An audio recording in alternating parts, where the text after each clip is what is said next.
छोटी रे मोटी मिया गछिया, छोटी रे मोटी मिया गछिया। मैं ये देखना चाहता हूँ कि इस दरबार में इस साइड ज्यादा भाव है या उस साइड ज्यादा भाव है।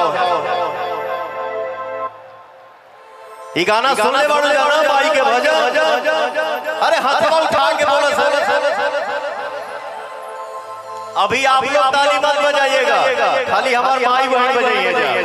भैया लोटे भैया हो, भैया लोटे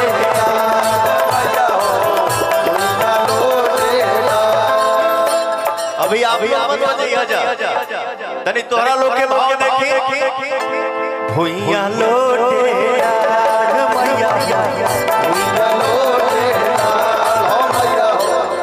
तो ये भाव चारों तरफ से होना चाहिए, तब ना भजन कीर्तन में आनंद आई। भैया लोटे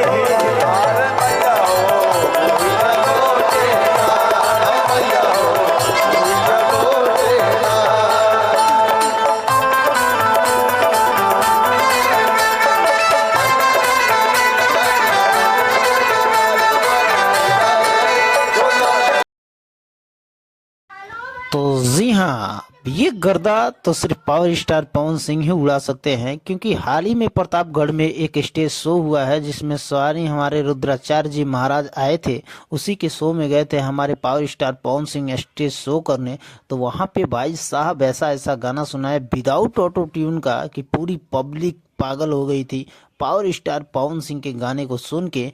तो आपका क्या राय है कमेंट बॉक्स में ज़रूर बताइएगा कि पावर स्टार पवन सिंह का पीछे करने वाला कोई व्यक्ति है भोजपुरी में, है या नहीं है। कमेंट बॉक्स के माध्यम से ज़रूर बताइएगा और हमारे साथ बने रहिए, अब गाने का मज़ा लीजिए, क्योंकि पावर स्टार पवन सिंह ने बहुत ही तहलका मचाया वहाँ पे। और साथ ही साथ अक्षरा सिंह भी, मनोज तिवारी भी, दोनों लोग आए थे। तो भोजपुरी के इतने बड़े बड़े स्टार वहाँ पे थे। तो आपकी क्या राय है कमेंट बॉक्स में ज़रूर बताइएगा और मिलते हैं नेक्स्ट अपडेट में। तब तक वीडियो का मज़ा लीजिए, ज़्यादा से ज़्यादा प्यार दुलार दीजिए। चैनल पर नए हैं तो चैनल को सब्सक्राइब करके बेल आइकन को प्रेस कर लीजिए। कौन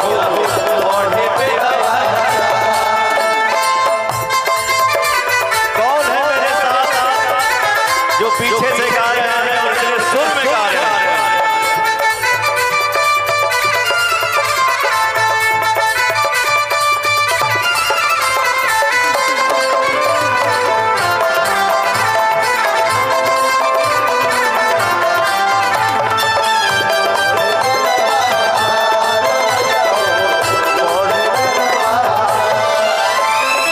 छोटी रे मोटी,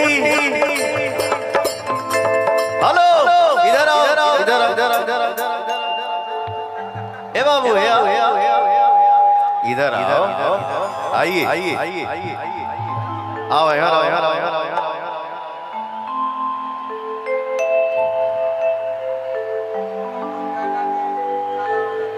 आइए आइए मरहूना नाम के हंस दो एक बार। छोटी रे मोटी छोटा की सेवा किया, हेलो ठीक बा हो जे। छोटी रे मोटी छोटा की सेवा किया, दिल जाला बाहर मैया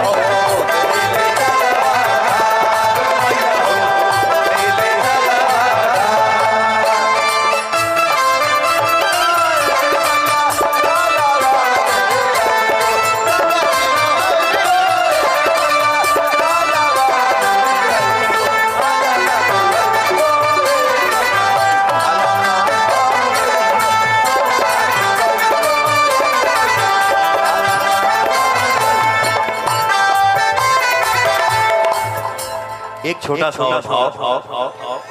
दुलारी बड़ी दुलारी बड़ी दुलारी बड़ी दुलारी बड़ी दुलारी सबका से हई सुखबार हमारी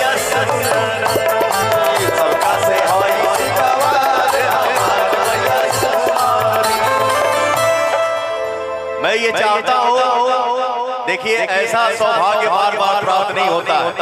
पवन के साथ है ये भजन के गाई देने हाथ उठा के बताओ जाओ।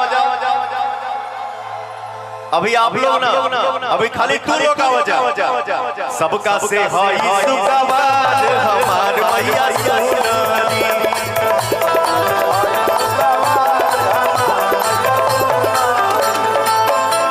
बड़ी दूर बड़ा सरे सुनाते नहीं के तू लोग एक बात नहीं गा सबका से हाई सुखवाद हमार मैया सोनारी।